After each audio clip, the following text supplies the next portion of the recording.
razón de prevalencia es de 10 a más. Dicho de otra manera, yo les mencioné cuando hablamos de el OR y el RR, ¿no? ¿Se acuerdan? Le dijimos el OR es un buen estimador del riesgo relativo, ¿cuándo? Cuando la prevalencia es baja, ¿no? Ya él nos dijo 10 es la prevalencia baja, 10 o menos. El mismo concepto es para la razón de prevalencias. Dice, si la prevalencia es baja, el OR es un buen estimador de la razón de prevalencia. ¿Por qué? Porque el comportamiento de la razón de prevalencias es igual al comportamiento de la incidencia con respecto al OR. Si la prevalencia es alta, ¿qué va a hacer el OR con respecto a la razón de prevalencia? Va a sobreestimar, va a sobreestimar. Y si es menos de 1, va a subestimar. Si es más de 1, el OR va a sobreestimar. Si es menor de 1, lo va a subestimar. ¿Cuándo? Cuando la prevalencia de la enfermedad es mayor de 10. ¿Ya? Eso es importante. En términos prácticos, les enseñamos siempre el OR. ¿Ya? En términos prácticos. Pero hay una medida que se llama razón de prevalencias que se usa técnicamente en las circunstancias que hemos conversado. Muy bien, algo más de estudios transversales. Ahora vamos a conversar y vamos a ver cómo es que diferenciamos un estudio transversal de un estudio caso-control. Si tienen preguntas también, hay preguntas, es el momento de preguntar, no solo el profesor pregunta. Si tienen alguna duda, con el mayor gusto. Levantan la mano y yo les explico. Entonces hoy vamos a revisar estos aspectos. Los diseños descriptivos, ¿a qué preguntas responden? ¿A qué preguntas responden?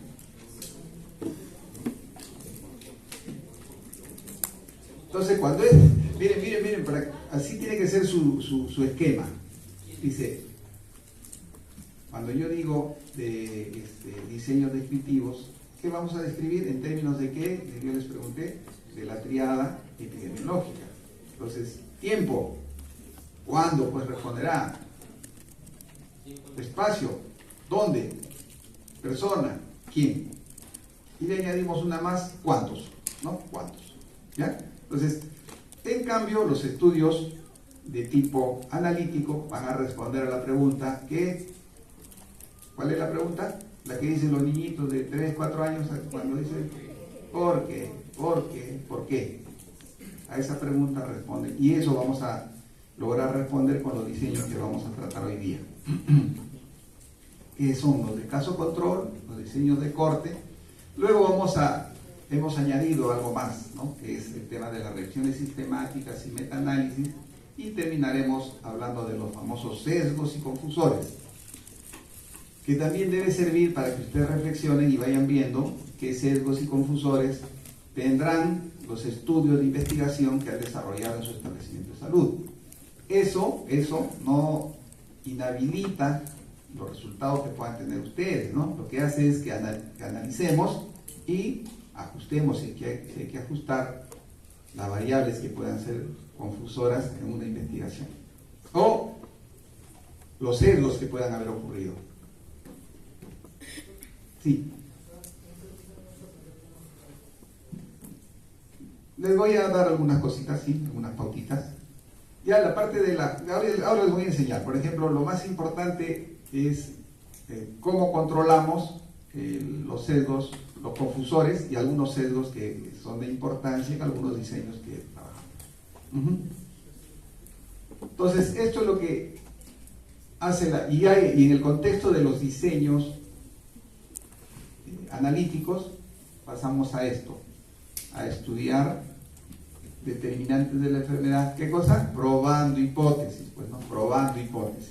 Por eso decíamos, cuando les presentamos en la clase, en la primera clase, dice, los estudios descriptivos generan hipótesis. ¿Para qué? Para que a través de los estudios analíticos comprobemos esas hipótesis. Entonces lo que tratamos es de determinar una relación. No se olviden también, cuando se hablan de estudios transversales, a veces ponen ustedes en sus trabajos de investigación, dice determinar la asociación. La asociación en realidad es una palabra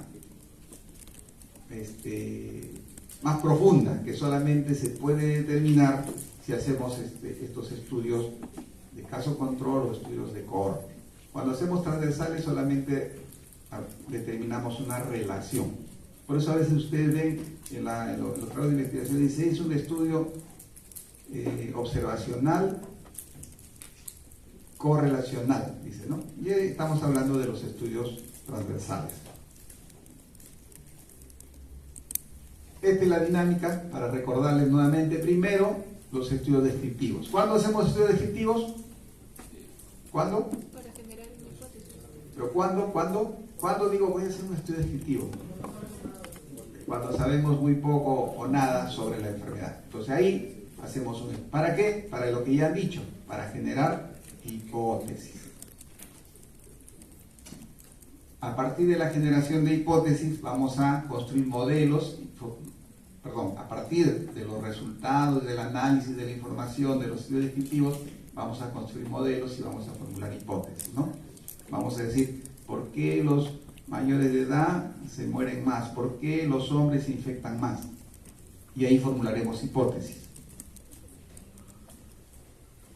Y comprobaremos estas hipótesis a través de los estudios analíticos. Los estudios analíticos nos darán resultados, obviamente, y luego estos sugerirán nuevos estudios descriptivos o nos generarán nuevas hipótesis.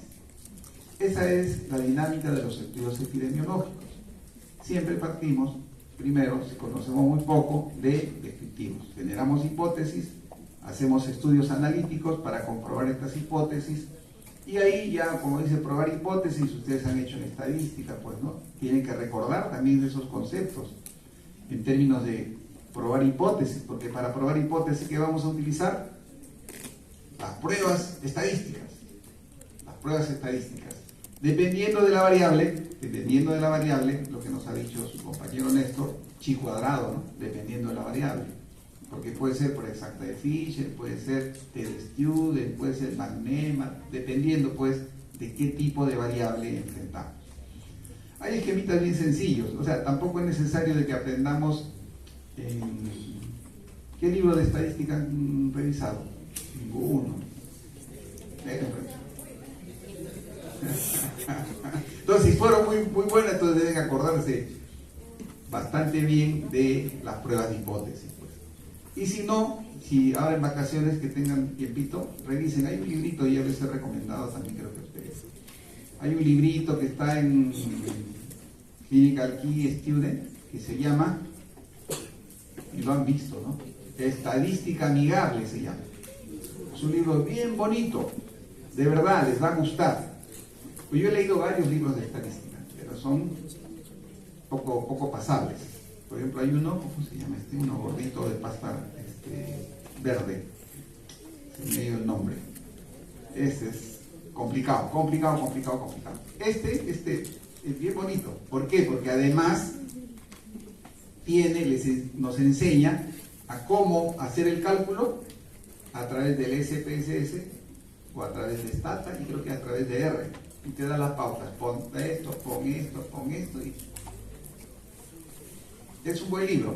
Yo les sugiero y es gratis. Lo revisan. No ahora no se compliquen, porque no les va a dar el tiempo. En las vacaciones, después que han aprobado con 18 epidemiología, ya para que refuercen sus conceptos, revisan el librito. ¿Ya? Ahí está. ¿Y para qué? Para que recuerden esto que les han enseñado brillantemente en estadística y que no han necesitado libro, para que recuerden este tema de prueba de hipótesis. Bien, los objetivos de los estudios epidemiológicos es identificar enfermedades, ¿no? O determinar los factores de riesgo que están relacionados. A ver, sí. Si quieres hablar, yo te pido un favor. Señorita. Se abstraen, que se ponen el audífono, ¿no? Si quieres hablar, sales, no hay ningún problema, no me molesto. El objetivo de los estudios epidemiológicos es identificar los factores que están relacionados con respecto a una enfermedad. O a partir de la exposición, qué enfermedades se pueden desarrollar. Pues ahí, miren, ahí llevamos viendo lo que hemos tratado. Entre líneas les estoy diciendo, hay estudios de casos y controles y hay estudios de cohorte. ¿Cuál es el objetivo de los estudios epidemiológicos? Lograr la máxima exactitud. ¿Y cómo vamos a conseguir ello? A través de mejorar la precisión y a través de mejorar la validez. Esto también he escuchado en los seminarios que lo han estado revisando, ¿no? La precisión está referida con él y hasta allá. No se olviden. Yo les pregunto, les repito, les digo el error aleatorio, y les pregunto y no contesto. Pues eso de verdad que me preocupa, porque quiere decir que no estamos atendiendo. O les pongo una pregunta aplicativa y no reflexionan sobre lo que se les ha dicho. Entonces recuerden, los objetivos de los estudios epidemiológicos es lograr los resultados con la mayor exactitud. Y para eso se requiere mejorar la precisión, es decir, que haya la menor cantidad de error aleatorio. Y se requiere mejorar la validez, eso quiere decir que debe haber la menor cantidad de error sistemático.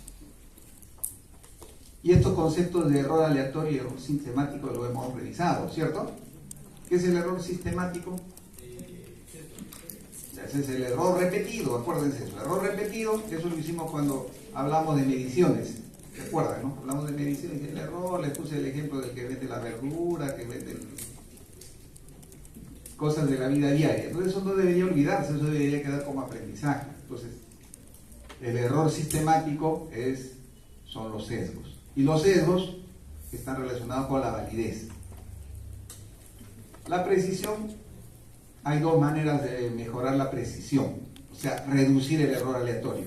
Uno es a través del tamaño de la muestra y otro es a través de la eficiencia del estudio. O sea, cuanto más eficiente es un estudio, va a haber menor error aleatorio. Ya que nos referimos con eficiencia, aquel que refleje mejor la realidad. Y ya vamos viendo, de acuerdo a la escala de los diseños, vamos viendo que los estudios caso-control van a ser mejor que los transversales, el estudio de corte va a ser mejor que los estudios caso-control y los estudios experimentales van a ser mejor que todos los que les he mencionado. Entonces, si queremos mejorar la precisión, muestra, y si queremos mejorar la precisión, también mejorar la eficiencia del estudio.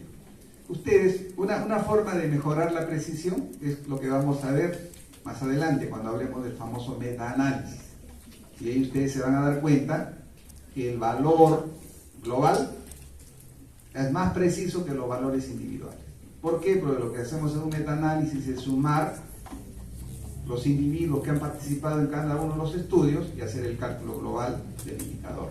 En razón a ello, mejora la precisión.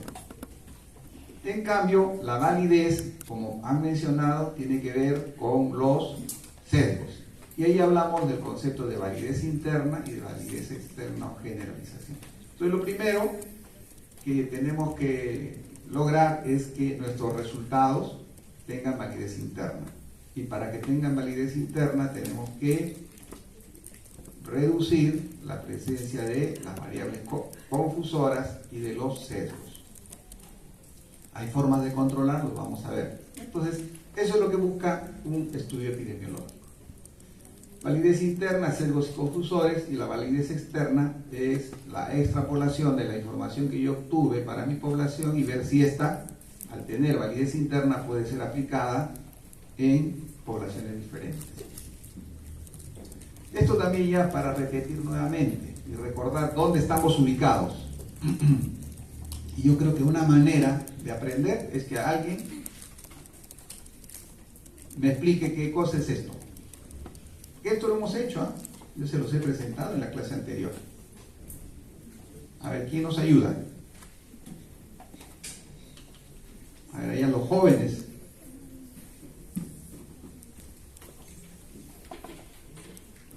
¿Quién nos ayuda? No hay voluntarios.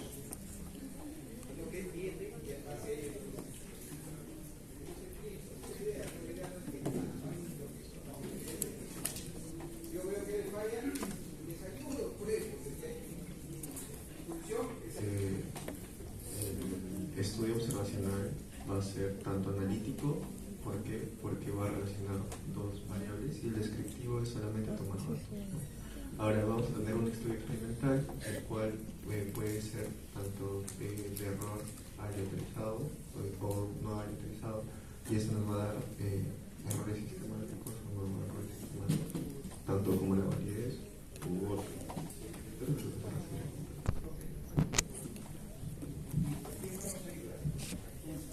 Tú ayúdanos. ¿Cómo lo entiendes? ¿Alguien? ¿Algo más?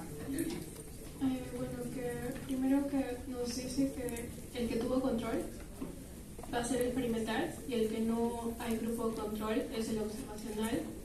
Luego que la asignación aleatoria, si hay, es el aleatorizado, y si no hay una asignación aleatoria sería el no aleatorizado. Y en el caso del observacional, si hay un grupo control sería el analítico, y si no hay un grupo control sería el descriptivo. ¿Qué es un grupo aleatorizado? ¿Qué es la aleatorización?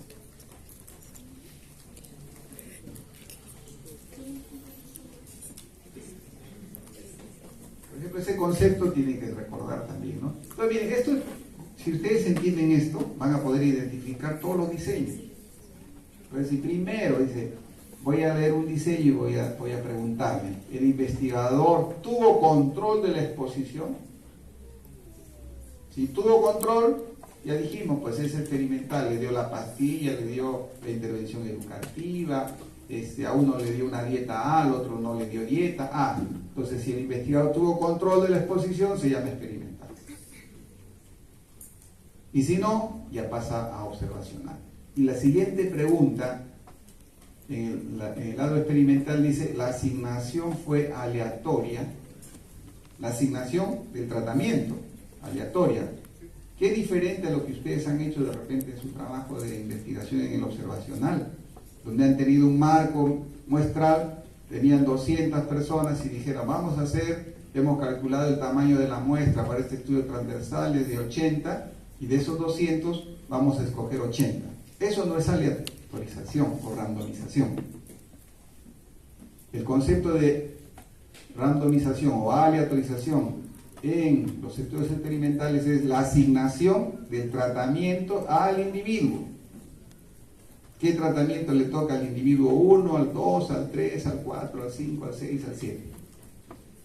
Eso es el tema de aleatorización.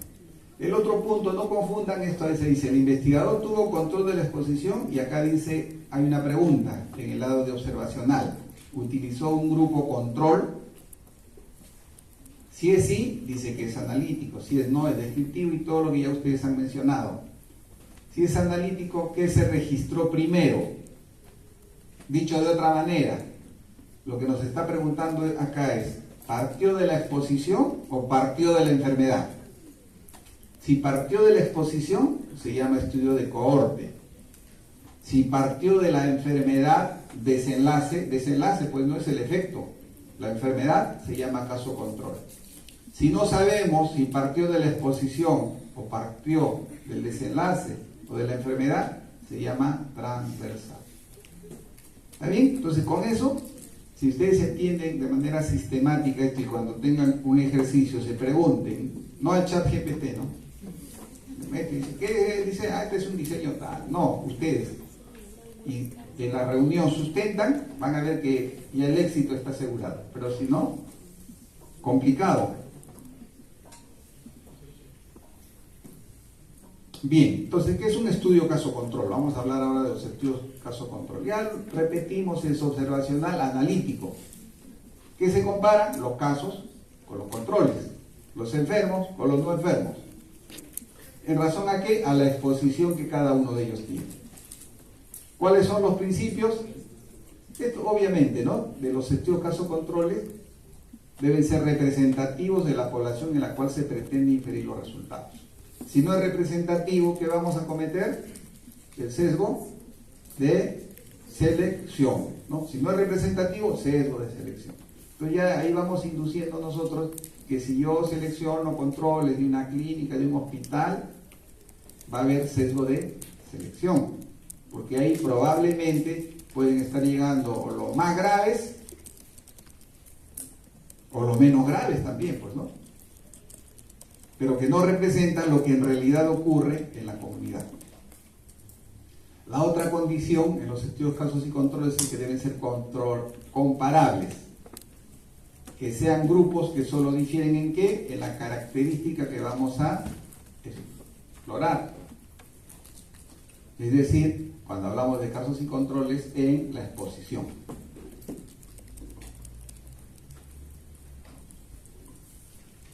Y lo que decíamos, si los grupos no son representativos, no es que nuestro trabajo no sirve. Lo que pasa es que las conclusiones van a ser limitadas a nuestro grupo de investigación. Si son representativos, vamos a poder nosotros extrapolar los efectos a otras personas. Porque la otra condición que puede existir es que los grupos no sean representativos, son representativos pero no son comparables. También vamos a introducir ahí otro sesgo, sesgo de selección. Si ocurre eso, entonces los efectos pueden estar influenciados por otras características del sujeto y no ciertamente por el factor que yo estoy investigando. ¿Cómo es el diseño? Tengo la población, selecciono los casos y selecciono los controles. ¿Cómo diferenciamos este diseño de un estudio transversal? O sea, ¿cuál es la diferencia entre un estudio transversal y un estudio caso-control? Porque ahí es la confusión, ahí hay problemas. Sí, por favor. En un estudio transversal, como vemos en el cuadro, tanto el efecto como el desenlace se van a medir en un mismo momento. Entonces nosotros no vamos a poder definir la causalidad con el grado de precisión, por así decirlo, que nos daría un caso control, porque nosotros vamos a partir desde personas ya enfermas y vamos a analizar desde este punto, con referencia a un grupo control, cuál va a ser el desenlace de los dos grupos, ¿no? Y vamos a tener también en cuenta cuál podría ser el supuesto o la supuesta exposición a la cual nos estamos enfrentando para ver si realmente va a ser la causante del desenlace. Además, el transversal es en un mismo momento y el casos y controles es algo más longitudinal. Son varios. Bien, vamos a... ¿Alguien más que quiera o alguna duda? Entonces está claro, está clara la diferencia entre un estudio transversal y un estudio caso-control. En el estudio transversal, durante la investigación, vamos a identificar a los enfermos y a los no enfermos, ¿ya? En el estudio transversal vamos a identificar durante el estudio a los enfermos y a los no enfermos. En los estudios caso-control, a priori vamos a identificar a los enfermos y a los no enfermos. Esa es la diferencia. Y ahí, por eso se dice que en los estudios transversales existe ambigüedad temporal. No sabemos si A o la causa produjo ese efecto o el efecto es el que produjo la causa. Ejemplo, el ejemplo clásico que se pone, ¿no? Dice, hemos determinado que existe asociación o relación, no asociación, no, relación entre la obesidad y la presencia de artrosis de rodilla en un estudio transversal. Como hay ambigüedad temporal, no podemos definir si estas personas, por ser obesas, tuvieron artrosis o al tener artrosis ya no se movilizaban y entonces se engordaron. Ese es el ejemplo de ambigüedad temporal en términos de los estudios transversales. En cambio, los estudios caso-control, sí, pues vamos a seleccionar a los que tienen la enfermedad, artrosis, y vamos a identificar luego los factores. Sí. Pero en un caso control también podemos tener un sesgo, que es el sesgo de recuerdo o de la información, donde nosotros no vamos a estar completamente conscientes de si la exposición se dio antes de que el efecto se haya generado. Ya, no. Vamos a adelantar porque ya nos está preguntando lo de sesgos. Y vamos a revisar, pero vamos a hacer un paréntesis, ¿no? Cuando desarrollamos los estudios, todos los estudios de investigación observacionales tienen de una u otra manera sesgos y confusores. Unos más que otros. Uno de los sesgos que se menciona en los estudios de casos y controles es el sesgo de memoria. Pero eso no es sesgo de... ¿A qué se refiere el sesgo de memoria? El sesgo de memoria está referido al recuerdo que tenga la persona de la exposición. A eso se refiere. Entonces eso no nos da la ambigüedad temporal que sí nos lo da el estudio transversal. Porque el estudio transversal también se genera sesgo de memoria. Porque yo, si voy a preguntar sobre una enfermedad, la persona de repente no lo recuerda. Entonces, el sesgo de memoria no da la ambigüedad. Lo que nos va a dar, nos va a invalidar los resultados. Nos va a disminuir la validez interna de los resultados del estudio de... Ya van a ver que en los estudios de casos y controles no solamente hay el sesgo de memoria, vamos a ver que hay otros sesgos con nombrecitos particulares. Pues está bien, está muy bien, gracias. Entonces les decía, esa es la diferencia entre los estudios de casos y controles y los estudios transversales. Y se los menciono porque les pongo a veces un caso de un estudio transversal y dicen el caso control. Porque no les voy a poner, se hizo un estudio transversal, bueno, no les voy a poner el contexto y ustedes van a tener que identificar. Tampoco les voy a decir, se seleccionaron los casos y se identificaron los controles, porque eso ya pues lo identifica un estudiante que no ha estado llevando el curso. Entonces él les pone, y lo que ustedes tienen que entender que en un examen lo que se ponen son distractores, pues, ¿no? ¿Para qué? Para probar, no para jalarlo, nuevamente digo, no para desaprobarlo, sino para comprobar que el estudiante aprendió. Porque si se tratase de desaprobar, se hacen pues exámenes recontra, como nos hacían a nosotros, la letra chiquita decía. O sea, el pie de página, eso preguntaba el profesor, porque todos leíamos, pero nadie leía el pie de página. Y entonces les decía, así es el estudio de casos y controles, tenemos a la población, a partir de ellos seleccionamos los casos y los controles y les preguntamos luego quiénes tenían la exposición y quiénes no tienen. Igual en los controles quiénes tienen y quiénes no tienen. Y acá es importante validez. ¿A qué se refiere con la validez? Evitar error sistemático. Evitar el error sistemático. Y acá dice la validez de los resultados de estudio depende mucho de la forma en que se seleccionen los casos y los controles. ¿Para qué? Para que no haya sesgo de selección. Ya a los que leen inglés, y ahí está también, ¿no?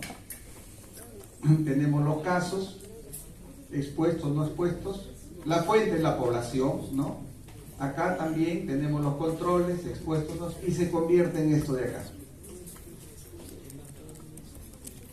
Otra cosa importante. Cuando se hacen estudios de casos y controles, no se puede calcular ni prevalencia ni incidencia. O sea, no vayan a calcular la prevalencia. ¿Cómo van a calcular la prevalencia si ustedes a priori seleccionan quiénes van a ser los enfermos y quiénes van a ser los no enfermos? Entonces, en los estudios, caso-control, no se calculan las prevalencias. Si no se calculan las prevalencias, ¿qué medida epidemiológica vamos a utilizar en los estudios caso-control? OR nomás, ¿eh? No vayan a estar calculando la razón de prevalencias.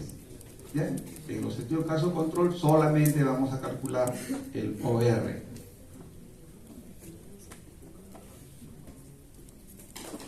El objetivo, que es en un grupo de enfermos y otro grupo de no enfermos, se explora retrospectivamente, y esto, ahí también les hago un comentario, ¿no? Generalmente les voy a poner, ¿no? Los estudios caso-control son retrospectivos, generalmente. Y lo de la literatura lo menciona como que los estudios caso-control son retrospectivos. Por eso les hemos puesto acá. En un grupo de enfermos y otro grupo de no enfermos de la enfermedad en estudio se explora retrospectivamente, y ahí viene lo que nos mencionó su compañera. Como es retrospectivo, sesgo de memoria. Entonces ahí hay algunas pautas que algunos dicen, pues no, dice, ¿cómo controlamos ese sesgo de memoria? Que los casos no sean pues casos muy antiguos, ¿no? De acá hace 10 años. ¿Quién se va a acordar hace 10 años qué eventos tuvo? Entonces una forma de controlar es tener en cuenta, por ejemplo, la temporalidad de los casos. ¿Ya? Entonces, y a partir de ello, de la investigación retrospectiva, se hace la investigación de los factores causales de la enfermedad.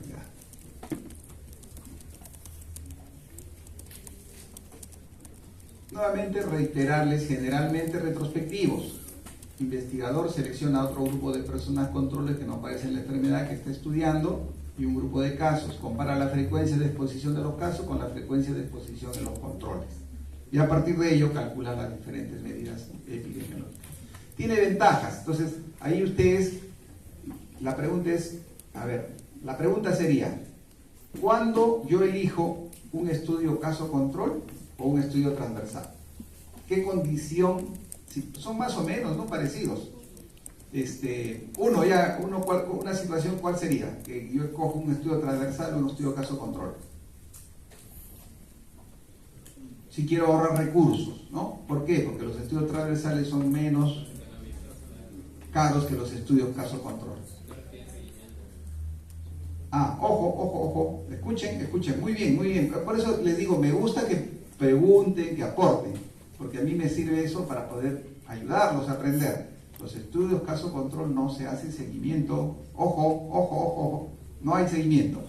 Un estudio caso-control es así, vamos a hacer un estudio caso-control para identificar los factores relacionados con tuberculosis, por ejemplo, ¿no? Entonces, un estudio transversal sería, yo en la población selecciono una muestra de 500 y comienzo a investigar quiénes tienen tuberculosis y quiénes no tienen tuberculosis.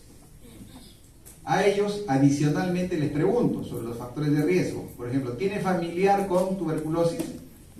Tanto a los que salieron positivos como a los que salieron negativos. Y ahí voy a armar mi tabla de 2x2. ¿Qué pasa en los estudios caso-control? Selecciono a los que tienen tuberculosis y a los que no tienen tuberculosis. Y a ellos les pregunto y les digo, al que tenía tuberculosis, les digo, ¿usted tiene familiar con tuberculosis? Unos dirán sí, otros dirán no. Y a los controles les pregunto lo mismo. Unos dirán sí y unos dirán no. Miren cuál es la diferencia entre un estudio transversal y un estudio caso-control. Los estudios caso-control no se hace seguimiento. No hay seguimiento. Cuando ustedes, y se les dijo creo que en la primera parte, si hay la palabra seguimiento, para el examen se les dijo también, ¿qué debíamos calcular?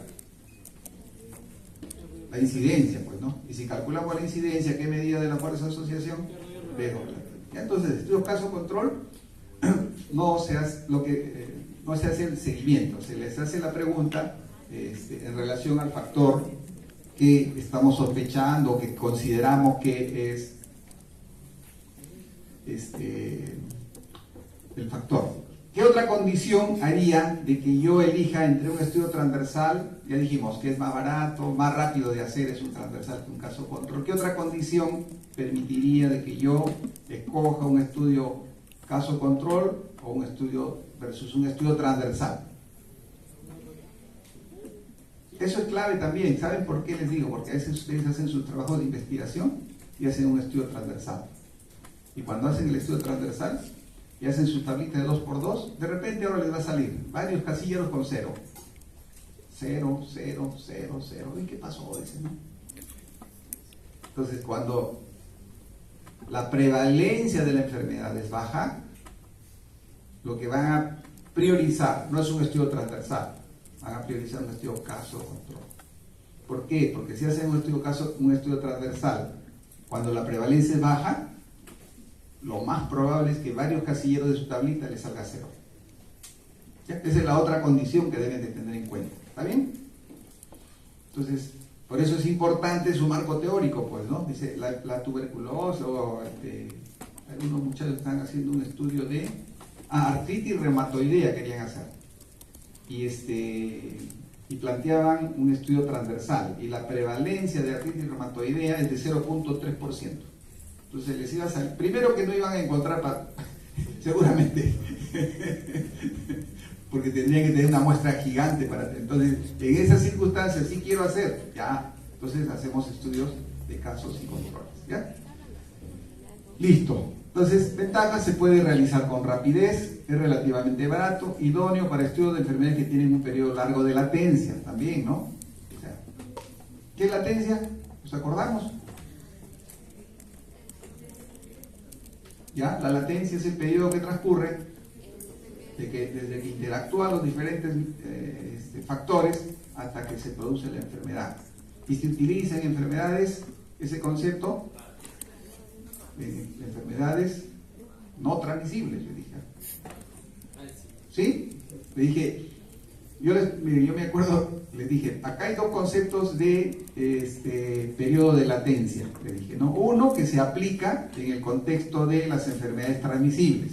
Y le dije, en el contexto de las enfermedades transmisibles, el periodo de latencia es el tiempo que transcurre desde que ingresa el microbio hasta que la persona es infectante, ¿cierto? Es infectante. A diferencia del periodo de incubación, que es de que ingresa el microbio hasta que se produce el primer signo o síntoma. Entonces, pero yo les dije, también se usa esto en enfermedades no transmisibles y en diabetes, no, es el periodo de incubación de la diabetes, ¿no? Entonces, el periodo de latencia de la diabetes es tanto. Y es el tiempo que transcurre desde que los diferentes factores interactúan hasta que la persona presente el primer signo o síntoma. Y en ese escenario que yo les mencioné, dije, no se preocupen, no se acuerden de periodo de latencia en infecciosa, acuérdense en enfermedades transmisibles. ¿Y por qué yo les doy ese dirán, pero profesor, entonces ¿para qué nos complica y nos da doble mensaje? ¿Por qué? Porque hay estudiantes que revisan y después dicen, oye, el profesor, esto no sabe, no ha leído, no nos ha dicho nunca, ¿cierto? Y yo tengo que dar desde el punto de vista de equidad para todos, pues, ¿no? Por eso es que, pero luego yo les digo, no se preocupen, ¿por qué? Porque lo que debe quedar como elemento clave de aprendizaje en el nivel que están ustedes es que el periodo de latencia se utiliza en enfermedades no transmisibles. Listo, entonces, cuando dice es idóneo para enfermedades que tienen un periodo largo de latencia, obviamente, ¿no? Y lo que les comentaba, miren lo que dice acá, óptimo para evaluaciones de enfermedades raras. Enfermedades raras, enfermedades que tienen poca prevalencia, pues, ¿no? A eso se refiere enfermedades raras. Desventajas, ineficiente para la evaluación de exposiciones raras. ¿Ya? No se confundan. O sea, los estudios de casos y controles tienen como desventaja que no sirve para la evaluación de exposiciones. Sirve para enfermedades raras, pero no para exposiciones raras. No se puede calcular otra desventaja, eso ya es obvio también, ¿no? No se puede calcular la incidencia, ya lo hemos dicho. Mayor potencia de sesgo, también estos estudios tienen mayor posibilidad de sesgo, por lo tanto la precisión de los resultados no van a ser los más adecuados, sin que eso no diga de que no sirve, ¿no? Porque entonces, profesor, ¿ya qué estudio voy a hacer yo para que sea válido? No, no todos los estudios son buenos. ¿Qué es lo que hay que tener en cuenta? De que no tratemos de inferir más de lo que los resultados nos pueden dar en relación a nuestro diseño. Acá, lo que ya nos había mencionado, dice mayor potencia de sesgo, especialmente el sesgo de selección y el sesgo de memoria en los estudios de casos y controles. Acá diseño de estudio, todos los casos deben ser comparables, importante utilizar criterios diagnósticos, y ahí viene, cuando ustedes hagan un estudio de casos y controles, tienen que definir claramente qué es un caso. Y para definir claramente qué es un caso, tienen que utilizar esto que se les está diciendo, criterios diagnósticos estrictos para la enfermedad. Si quiero cáncer de estómago, el criterio más estricto, una endoscopía con biopsia, qué sé yo.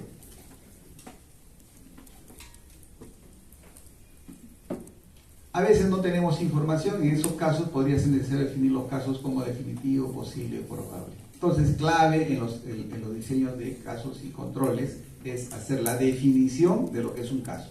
Entonces, cuando ustedes hagan un protocolo de investigación y su diseño sea de casos y controles, tiene que ir obligatoriamente la definición de lo que es el caso. Tuberculosis, persona que tiene tos de 3 o más semanas, y que tiene un BK positivo, a eso vamos a seleccionar. O infección del torrente sanguíneo asociado a catéter venoso central, persona que ingresó al hospital y después presenta la infección que no la tenía al momento del ingreso, tiene cultivo positivo, leucocitos, fiebre, a eso se llama infección del torrente sanguíneo. Así definimos el caso. Generalmente se selecciona lo que les decía de un establecimiento de salud. ¿Por qué? Porque es fácil y barato de obtenerlos, ¿no? Es lo que usualmente hacemos. Solo que hay que tener en cuenta de que la selección de casos puede condicionar un sesgo, pues, ¿no?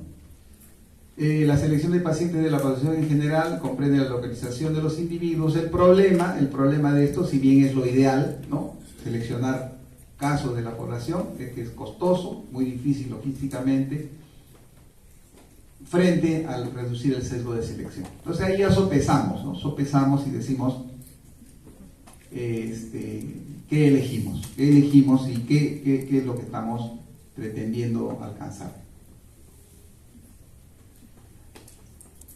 El tema de los controles es clave en la selección, en el proceso del estudio de casos y controles. Deben ser comparables a los casos, constituyen la principal causa de sesgo, los controles son la principal causa de sesgo, recuerden eso también. ¿De dónde podemos obtener los controles? Historias clínicas y registros sanitarios, los consultorios médicos, las encuestas de morbilidad, los protocolos de autopsia, los certificados de defunción, los casos. De todas estas fuentes podemos conseguir los casos. Historias clínicas, consultorios, encuestas, protocolos, certificados de defunción. Y los controles pueden ser pacientes hospitalizados, grupos especiales y personas seleccionadas de la población.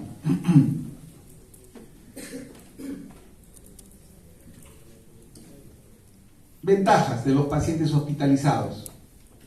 Son fáciles de identificar. Entonces, ustedes quieren hacer un estudio de casos y controles de pacientes con bronquiolitis. Es fácil seleccionar los pacientes que han tenido bronquiolitis en el hospital y seleccionamos los controles. Disponibles en número suficiente porque hay una cantidad importante.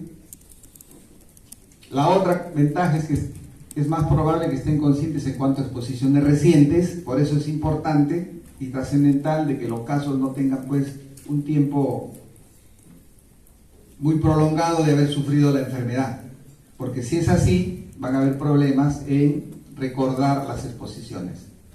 La otra ventaja de los pacientes, de los casos obtenidos de los hospitales o de establecimientos de salud es que son más cooperativos, o sea, dan información.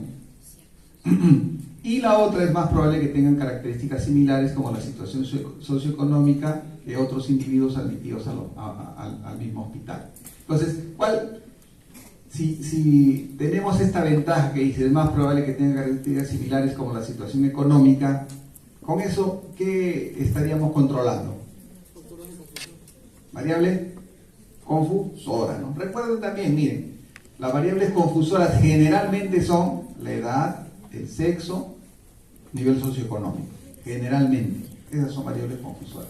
Por eso que van a ver ustedes cuando hablemos de cómo controlamos los confusores, una forma de controlar es a través de la estandarización de tasas. Desventajas: las personas hospitalizadas están enfermas y por lo tanto es posible que no sean representativas de toda la población, ¿no? O sea, ¿por qué? Porque al hospital llega el que necesita atención médica, pero seguramente ustedes se recuerdan lo que es la historia natural de la enfermedad, el espectro de la enfermedad no solamente lleva a casos severos, sino también a casos leves y casos moderados, que no requieren ser hospitalizados. Entonces el problema de seleccionar personas hospitalizadas es que no son representativas de lo que ocurre en la población, y ahí vamos viendo ya el otro problema del sesgo. La otra cosa es que las personas hospitalizadas podrían padecer una enfermedad relacionada con la exposición en cuestión. Ese es el otro problema. Personas seleccionadas de la población en general, este es el método de ir puerta por puerta, utilizando una nómina, es más representativo, pero tiene sus ventajas y tiene más desventajas. Dice, son más comparables a los casos, pero la desventaja es que me va a costar mucho y me va a demandar mucho trabajo. La otra va a ser más difícil ahora peor, ¿no? Imagínense ustedes que van a una casa y hacen esto, no les van a abrir la puerta, nadie nos va a abrir la puerta, ¿no? Soy estudiante de medicina, no, que estudiante de medicina.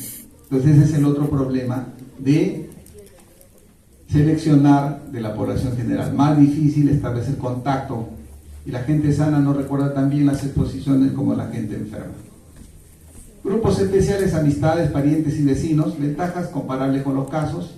Es probable que sean más cooperativos, puede ofrecer un grado de control sobre factores de confusión, tales como el nivel socioeconómico y el ambiente. Y el problema es que pueden ser tan parecidos a los casos que ya no vamos a encontrar diferencias habiéndolas.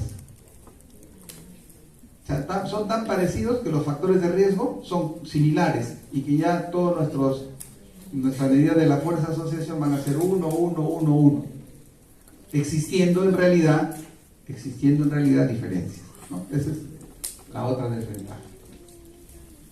Acá, esta es la otra cosa también que debe quedar como premisa para cuando hagan sus trabajos. O sea, si yo voy a hacer un estudio transversal, hay una fórmula, ¿no? ¿Cómo es la fórmula? ¿Cómo han calculado su tamaño de muestra? Práctica. ¿Hicieron o no? Z cuadrado por P por Q sobre D al cuadrado, ¿cierto? ¿Sí? Z cuadrado por P por Q sobre D al cuadrado. Eso es cuando una población es finita. Infinita, ¿no? Cuando es infinita. Cuando es finita, corregimos utilizando el tamaño de nuestra población. ¿Ya? Pero para población infinita es esa Z cuadrado por P por Q sobre D al cuadrado. Pero cuando hablamos de estudios de casos y controles y de estudios de corte, la fórmula es más complejita. Y ahí hay que tener en cuenta estos elementos: nivel de significancia estadística, el valor alfa.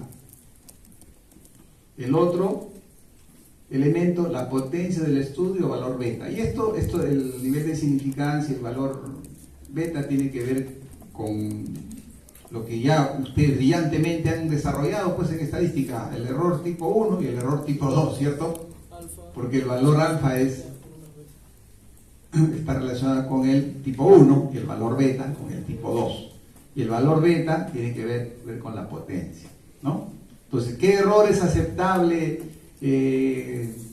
para alfa? Hasta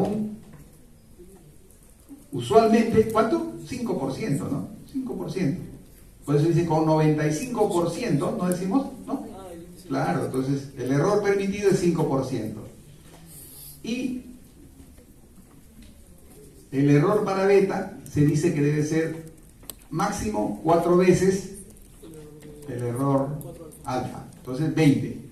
Por lo tanto, vamos a seleccionar una potencia, un nivel de significancia 95, una potencia de 80, ¿cierto?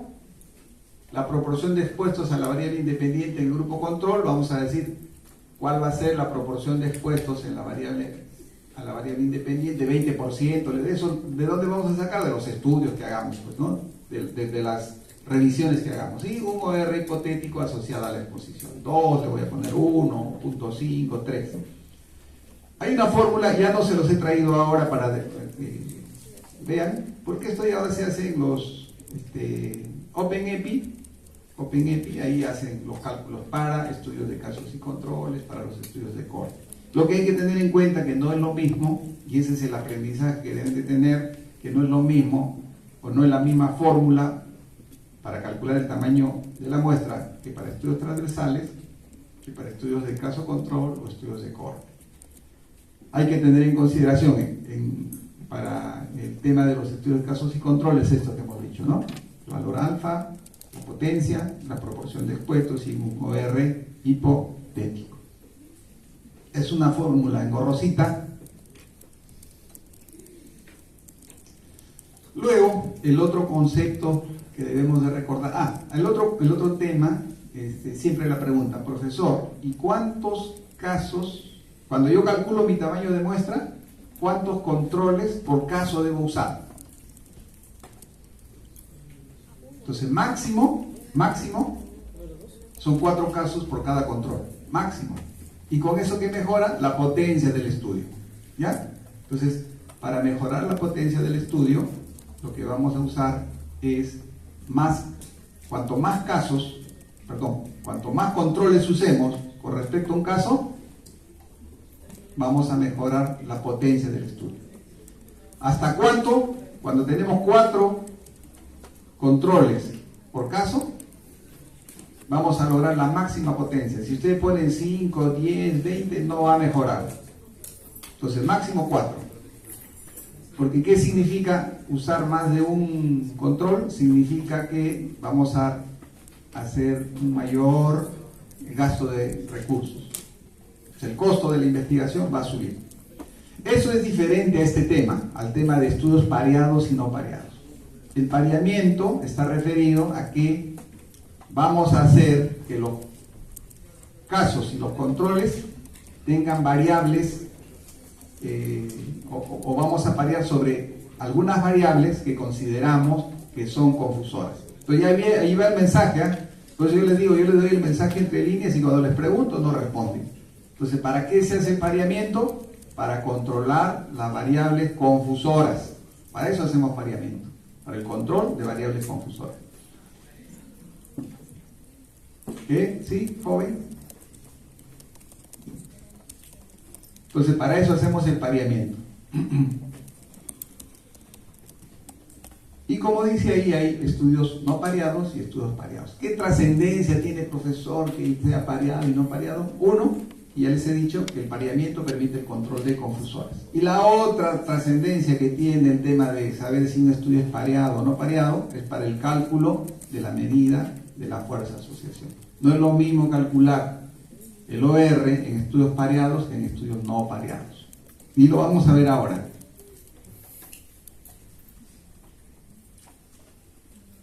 Ya.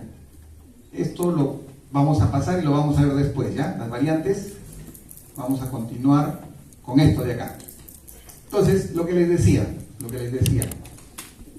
hay en los estudios caso-control no pareado, es la forma como les hemos enseñado que se calcula.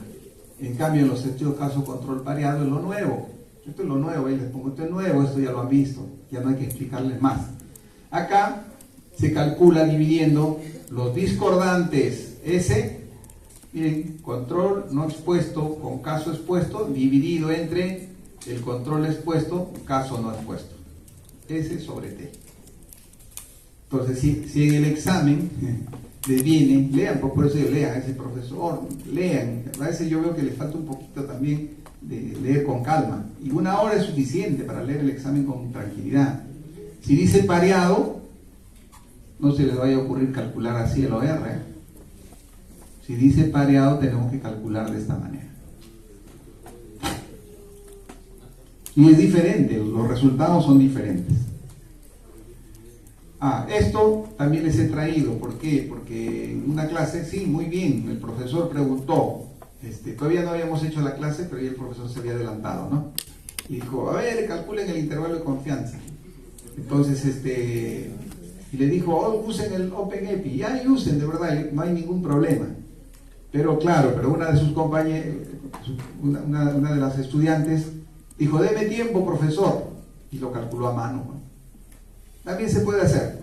Y para eso les traía esta fórmula, que lo han hecho también en estadística. Dice, el intervalo de confianza con un 95% de confianza es igual a E elevado al logaritmo natural de OR más menos Z por el error estándar. ¿Y qué es el error estándar? Para estudios de caso control, esto se ha movido, ¿no? Es la raíz cuadrada de 1 sobre A más 1 sobre B más 1 sobre C más 1 sobre D. Esto lo hace ahora la máquina, pues. Esto lo hace rapidito la máquina. ¿Qué cosa es E? ¿Qué es E? Eso han hecho también, ¿no? Es la constante de Euler. Así como hay pi, E es la constante de Euler. Entonces la constante de Euler elevado a esta fórmula que está acá, nos va a dar el valor inferior y el valor superior del intervalo de confianza. ¿Ya? Euler es 2.80, 2.70 y tantos. Ya seguro ustedes ponen en meta y dicen, denme el valor de la constante de Euler y les va a dar el resultado inmediatamente. Y entonces, ¿para qué les traigo esto? No les voy a tomar en el examen. También miren, ¿qué profesor le dirá lo que no le va a tomar en el examen, no? ¿Por qué? Porque a mí lo que me interesa es que ustedes aprendan. Para mí no tiene importancia de que, a ver, haga usted, calcule el intervalo de confianza y le doy la fórmula. No, no ganamos nada. Lo que y eso hicieron cuando desarrollaron estadística, ¿no? Y acá tenemos un ejemplo. Y esto está facilito, pues, ¿no? Porque les dicen, se evaluó 131 casos, 137 controles. ¿Qué diseño es? Transversal, ¿no? No, digan, pues griten. No, profesor, caso control. Y los factores. ¿Y cómo creen que hicieron este estudio? Vamos a recrear cómo se hizo este estudio. A ver. Poniendo el ejemplo se van a acordar. ¿Tienen eso? ¿Cómo hicieron? Seleccionaron 1.301 casos de epilepsia y seleccionaron 1.137 que no tenían epilepsia. A ellos se elaboró un instrumento y se les preguntó a los que tenían epilepsia, ¿alguien hay en la familia con epilepsia? Igual se les preguntó a los controles. Se les preguntó sobre algún riesgo obstétrico. O sea, ¿tuvo preeclampsia? No tuvo preeclampsia. ¿Tuvo meningitis? No tuvo meningitis. A ambos. ¿Tuvo alguna enfermedad viral en la infancia?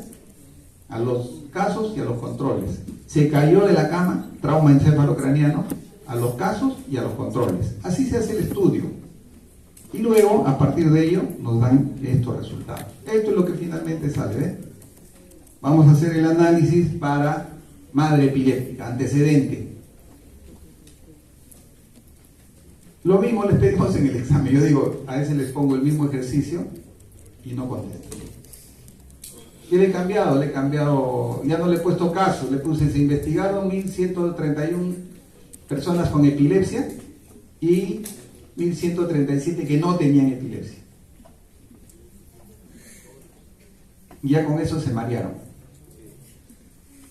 Entonces, acá lo que nos piden es ver si hay asociación entre el factor de riesgo antecedente y la presencia de epilepsia. Y eso es lo que se hizo, se calculó el chi cuadrado y ahora sí interpretamos. A ver, interpretamos, pues allá vamos a pedir allá a los amigos. A la de Rosado, ya le preguntamos ya. Entonces podemos entender que el OR de 4.90 representa una alta probabilidad de contraer la enfermedad, la epilepsia. Pero si existe, ¿qué condición? Que el 1 no esté incluido. No por molestar, pero no te incomodes.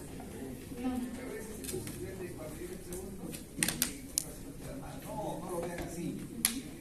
Entonces, ¿qué asociación estamos buscando ahí? Eso es lo primero que La presencia de epilepsia por haber tenido el factor de riesgo que la madre tiene una perfecto. Entonces, estamos viendo esa asociación entre madre con epilepsia, presencia de epilepsia, de un OR de 4.90 Kelvin, con un intervalo que muy bien lo has explicado. ¿Qué tengo que decir? que el hecho de tener a tu madre epiléptica tiene es alto riesgo de contraer epilepsia. Listo, alto riesgo. Está bien, muy bien, muy bien. Muy bien, gracias. O la otra, también, ¿cómo era la otra? ¿Cómo podemos interpretar? Las personas que tienen una madre epiléptica tienen 4.9 veces más de desarrollo de epilepsia. Muy bien, muy bien. Pero ¿saben una cosa? Nuevamente, siempre me pasa esto en pregrado y en posgrado. No sé por qué ocurre. ¿Por qué les gusta decir 4.9 veces más? Ese más borren. ¿Saben por qué? Porque ya les he dicho, ¿cuál es el punto de referencia? La unidad, pues no es 0, ¿no? Entonces es 4.9 veces, nada más. Si quieres decir más y contradecirme, dices, profesor, 3.9 veces más. Ya está. Muy bien, gracias. Listo, entonces eso es lo que nos dicen. Ya como yo les he mencionado, es repetir lo que hemos trabajado en las clases anteriores. Esto es un estudio caso control pareado, así se hace. Hemos pareado, dice acá, por edad y sexo 1 a 1. O sea, quiere decir que la que tiene cáncer de pulmón y la que no tiene cáncer de pulmón tienen la misma edad y el mismo sexo. Y a eso se le pregunta, a ese parcito, se le pregunta, ¿fuma o no fuma? Y una de ellas va a decir que fuma y la otra que no fuma. Y en razón a ello se va a construir esta tablita que es diferente a la que hemos visto, ¿no? Donde tenemos que no tiene cáncer, pero fuma y no fuma, tiene cáncer y fuma y no fuma. Y hemos puesto los numeritos de acuerdo, pues, ¿no? Si el que tiene cáncer fuma y no tiene cáncer, perdón, el que tiene cáncer y fuma con el que no tiene cáncer y fuma está en verde. Y hemos puesto, pues, 2 verdes. Y así hemos puesto 4 de los que fuman con cáncer con los que no fuman con cáncer. 4. Y hemos construido la tablita de 2×2. En este escenario, si nosotros calculamos como usualmente hacemos, ¿cuánto nos saldría el OR? Al toque, a ver, 1 nos sale, pues, ¿no? Entonces, ¿qué diríamos? No existe asociación entre el hábito de fumar y la presencia de cáncer pulmonar. Pero no porque no exista, sino porque este es un estudio de casos y controles pareados. Y el análisis de los casos y controles pareados es los discordantes, 4 entre 2, igual a 2 con este intervalo de confianza. ¿Cómo interpretamos? No es significativo, por lo tanto no le hacemos caso, ¿no? No le hacemos caso. Listo, y acá para que lean con calma, este es un estudio caso control, pareado, como dice ahí, macheado, pareado. Y acá nos muestran los resultados del OR, análisis univariado y el análisis ajustado. Esto lo vamos a ver más adelante para interpretar. ¿Qué es lo que quiero que interpreten de manera aislada? Si evaluamos el análisis univariado, ¿qué podemos concluir? ¿Cómo interpretamos en relación a la sospecha de infección por el virus Zika?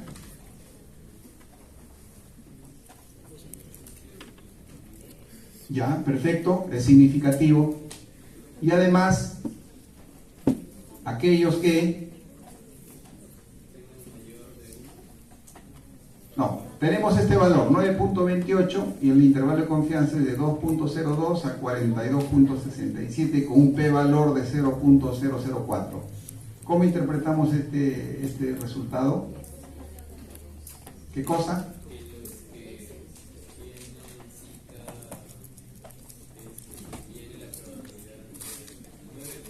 Entonces, ¿de qué? ¿De tener qué? Microcefalia, pues, ¿no? Pues aquellos que tienen sospecha de infección por el virus del Zika tienen 9.28 veces de tener la posibilidad de nacer, de tener un niño con microcefalia congénita. Y este resultado es estadísticamente significativo. La ocupación, no hay significancia tampoco con la infección pasada por virus dengue, ¿no? Entonces acá se asume, como este es un caso control pareado, lo que se infiere es que han hecho el cálculo como les hemos mencionado.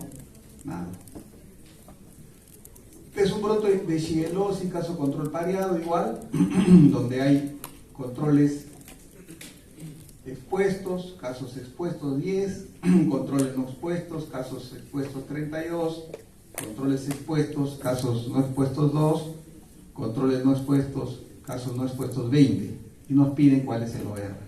Y dice que el OR es de 16 con un intervalo de confianza de 3.82 a 66.76. ¿Qué podemos sacar como conclusión de este resultado? A ver, ya con lo que hemos conversado. Primero ¿qué? Que es estadísticamente significativo. Segundo, que es un factor de riesgo. Y tercero, ¿qué más? Tercero, entonces, eso primero ya es un factor de riesgo, la exposición es un factor de riesgo. Segundo, que es estadísticamente significativo. Y tercero,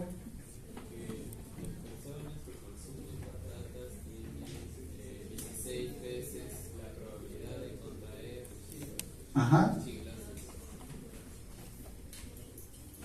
En relación a los que no estuvieron expuestos. ¿Qué otro dato más? Cuarto, entonces, ¿qué otro dato más podemos obtener de esto?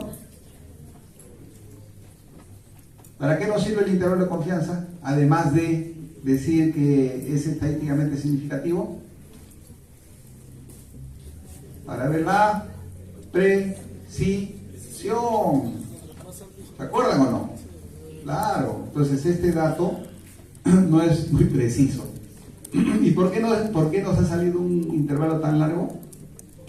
Por esto, pues, ¿no? ¿Ya? Entonces, ese es, perdón, por el tamaño de la muestra, 64, ¿no? Entonces,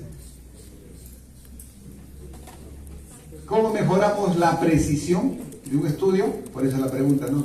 ¿Cómo mejoramos la precisión? Agrandando la muestra, aumentando el tamaño de la muestra.